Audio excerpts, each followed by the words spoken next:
Salut à tous, aujourd'hui nouvelle vidéo, je vais vous apprendre la technique pour rapidement progresser en VTT.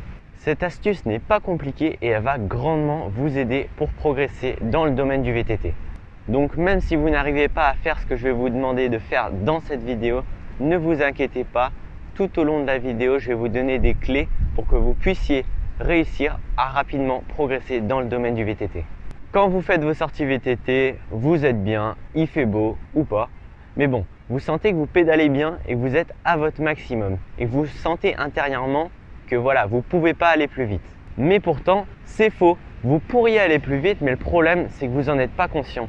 Donc maintenant, je vais vous donner la technique qui va vous permettre d'aller au-delà de votre maximum, donc d'aller plus vite à la fois dans les montées que dans les descentes et sur le plat, ça va ensemble. Alors cette technique, c'est de rouler avec un ou plusieurs amis pendant ces sorties VTT et j'insiste, il faut qu'ils soient plus forts que vous. Attention de choisir les bonnes personnes, il ne faut pas qu'il y ait un écart énorme de performance entre vous et la personne que vous avez choisie. Il faut que l'ami avec lequel vous décidez de rouler soit légèrement plus fort que vous.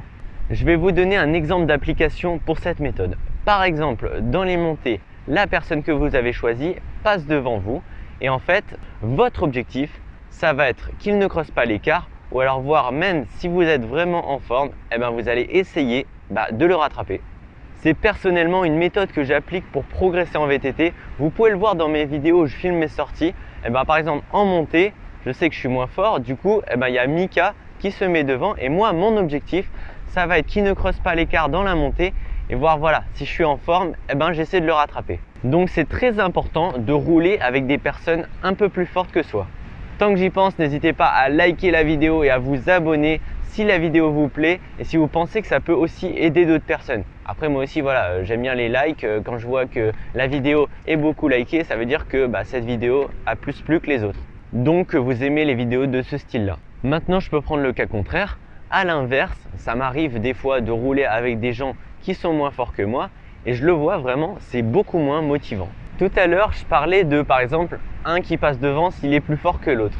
Donc je vais vous donner une petite astuce qui va faire que vous pouvez progresser tous les deux avec cette technique. Si tous les deux vous avez des difficultés dans un domaine précis, vous allez pouvoir échanger. Je vais vous donner un exemple pour que vous compreniez mieux.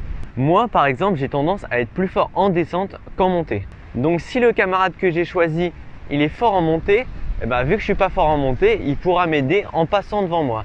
Et si à l'inverse, lui, il n'est pas fort en descente, vu que moi je suis fort en descente, je pourrais passer devant lui en descente, donc je pourrais l'aider. Donc voilà, chacun aide l'autre dans le domaine dans lequel il est fort.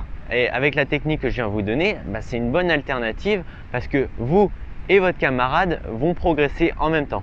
Donc c'est déjà la fin de la vidéo, j'espère qu'elle t'a plu. Si c'est le cas, lâche un like. Mais attends, 2 secondes, je te mets une playlist qui s'affiche juste là. Si tu as des problèmes aussi pour progresser en VTT, tu regardes les vidéos de cette playlist, c'est tous mes tutos et comme ça voilà, tu pourras correctement progresser en VTT. Sinon je te dis à plus dans une prochaine vidéo. Allez, ciao!